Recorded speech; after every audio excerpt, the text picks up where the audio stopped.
C'est compliqué le cinéma. Putain, mais c'est incroyable, c'est comme la politique en fait. C'est toujours comme ça, François? Non, mais le cinéma, c'est ça qui est intéressant. C'est pour ça que j'ai toujours fait de la critique, puis j'aime ça, parce que j'aime le cinéma. Mais parce que le cinéma, il y a double emploi, si tu veux. C'est un art, donc avec tout ce que ça comporte de plaisir, d'intensité.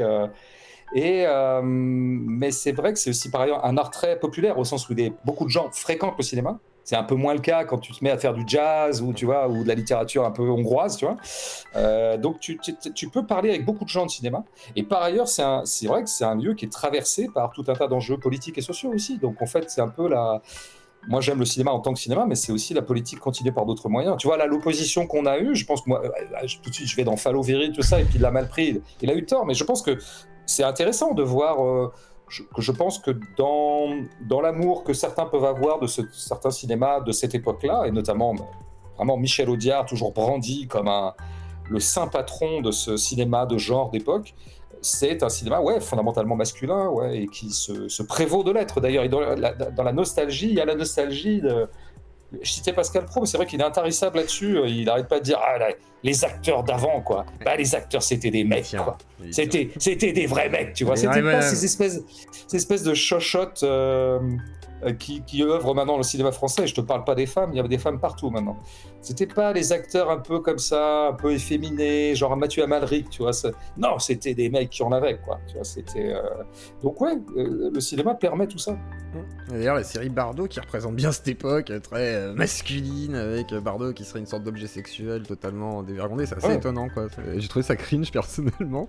Alors je sais pas si le but était de faire un truc un peu progressiste pour dénoncer le truc, mais c'est cringe dans tous les cas. Mais bon, après c'est un autre débat. Tiens, j'en profite vu qu'on parle de cinéma.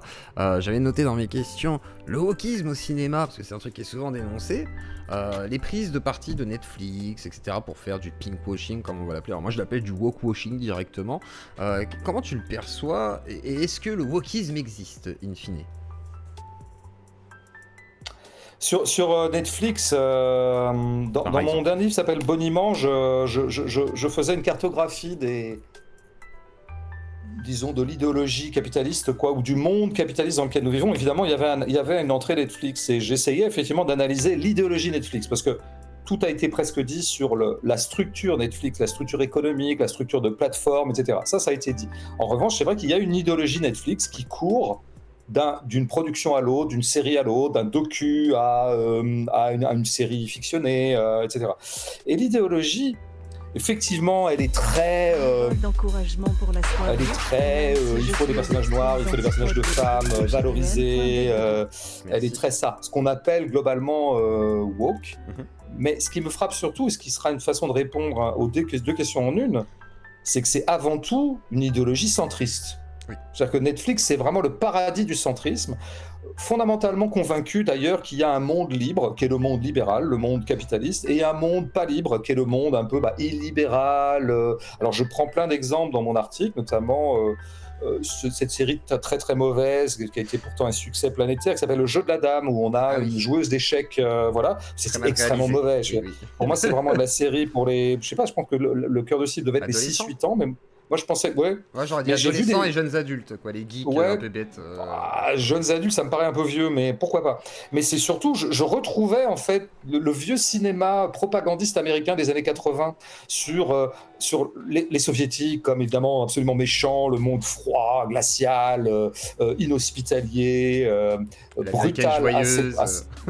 Et l'Amérique avait le soft power pour elle, qui avait tout pour elle, qui avait de l'amour, qui avait le sexe, qui avait l'érotisme, qui avait la danse, et tout ça. J'ai retrouvé exactement ça. Donc, d'une certaine manière, le woke me paraît très dérisoire par rapport à un continuum propagandiste libéral qui court depuis très très longtemps dans le cinéma américain et dans tout un tas d'ailleurs de cinéma, et donc exemplairement dans Netflix. Donc, à la marge, il s'arrange pour qu'il y ait pas mal de personnages féminins, ce dont je me réjouis d'ailleurs, parce que je trouve que pendant trop longtemps, on a eu un déficit de grands personnages féminins. Donc je trouve que c'est intéressant. Le problème, c'est que là, on veut absolument rendre ces personnages féminins sympathiques. C'est toujours des femmes puissantes qui vont s'émanciper. Moi, c'est pas ça que je veux. Moi, je veux des femmes, je veux des vies de femmes. Je veux du réel. Je veux élargir l'éventail de réalité qu'on nous montre dans les séries et dans les films. Et donc là, explorer le pan féminin, mais pas sur le mode idéologique, genre vive les femmes, super les femmes. Il faut juste une reproduction d'archétypes. en donnant Oui. l'impression simplement d'une liberté. Parce que moi, quand je vois une série Netflix, j'ai juste l'impression qu'ils mettent un peu de progressisme en mode, alors, on va mettre du trans LGBT, on va mettre des noirs qui sont bien traités, et surtout, par contre, il y a quand même un mâle blanc qui est protégé. Enfin, il y a quand même cette, enfin, j'ai vu plein de séries ou de trucs comme ça qui étaient très mal agencés, et effectivement, le jeu de la dame aussi qui est assez flagrant, quoi. Mais c'est pour moi. Tu avais parlé du wokisme à l'époque, tu disais aussi que c'était quoi? C'était la confusion justement? Je sais plus comment tu le définissais à l'époque. Bah, non, enfin, de toute façon, le mot woke, c'est presque devenu une blague. Je veux dire, on sait pas comment il a débarqué dans les bouches. Même ma belle-mère m'en parlait. Ma mère et ma belle-mère, qui ont à peu près le même âge, m'en parlaient à 2 jours d'intervalle il y a pas longtemps. Pourtant, elles ont 70 et 80, donc c'est allé jusqu'à leurs oreilles. Wokisme, ça, c'est quand même, ça prouve l'étendue du truc. Alors qu'il y a 6 ans, le mot n'était pas connu en France. Enfin, tu vois. Donc, quand même, c'est bizarre comme traînée de poudre. Hein. Je veux dire, on se demande quels sont les agents de propagande qui ont eu intérêt à mettre ça en avant. Bah, je pense que c'est essentiellement les forces conservatrices. L'intérêt pour elles, c'est toujours la même chose. Les forces conservatrices américaines, puis françaises. Les forces conservatrices de tous les pays. Très unies contre une seule et même chose, toujours la même. Les gens qui veulent véritablement subvertir l'ordre social dont profitent les conservateurs. Et qu'ils ont donc intérêt, et leur nom l'indique, à conserver. Et les seuls gens qui menacent cet ordre social, ce sont les communistes, ou disons quelque chose qui s'apparente à ça. Bon, c'est de ça que la bourgeoisie a peur. Alors comme elle sait bien qu'au bout du compte, il y a une part de vrai et de pertinence dans l'objection communiste à l'ordre social, le grand jeu des forces conservatrices et de la bourgeoisie, qu'elles soient américaines, françaises ou d'ailleurs, c'est d'arriver à inventer une autre gauche alternative et même amalgamer la gauche, c'est-à-dire de décréter que la gauche, ça sera ça. Ça sera tout sauf les gens qui disent qu'il est tout à fait inique que des gens accumulent à ce point-là, détiennent à peu près l'ensemble du capital et tous les moyens de production. C'est ça, la vraie gauche, la gauche originelle et la gauche qu'il s'agit d'éradiquer pour cette bourgeoisie. Donc arrive ce truc qui a l'air woke, machin, d'autres revendications un peu plus sur les minorités de genre, les minorités raciales, des choses comme ça. Tiens, on va plutôt pointer ça parce qu'il y a des éléments tellement excessifs là-dedans et tellement hyperboliques et tellement ridicules que ça va être facile de se foutre de leur gueule, alors que c'est quand même compliqué de se foutre de la gueule de Marx. Et c'est compliqué de se foutre de la gueule des soulèvements de la Terre en ce moment, et c'est compliqué de se foutre de la gueule des éléments de consistance intellectuelle qu'il y a dans le camp de la vraie gauche. Et donc, on va prendre plutôt les Gaulios du coin, quoi, les clowns.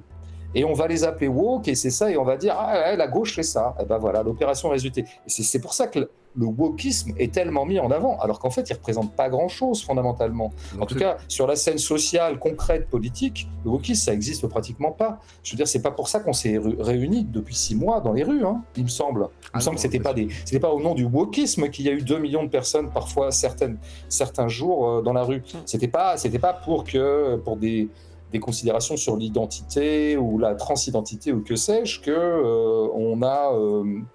on s'est battu, c'était plutôt pour les retraites, c'est-à-dire quelque chose qui a à voir avec tout le monde et qui va avoir avec la place qu'on occupe dans les chaînes de production et dans l'organisation sociale. Donc tout ça est une illusion. Je ne suis pas en train de condamner et de disqualifier les combats en question. Hein. Moi, je pense que les minorités de genre ont absolument besoin de se battre. Elles ont raison de se battre. Les minorités raciales ont absolument raison de se battre, puisque une violence leur est faite. Les femmes ont absolument raison de se battre. Mais j'essayais d'expliquer pourquoi ce mot avait été tellement... a acquis une célébrité si rapide, parce qu'encore une fois, c'était tout l'intérêt des conservateurs de commencer à constituer un bloc woke relativement inexistant et à le faire monter comme ça, à le faire beaucoup plus gros qu'il n'est. Et deuxième opération, à considérer que la gauche, ça serait ça.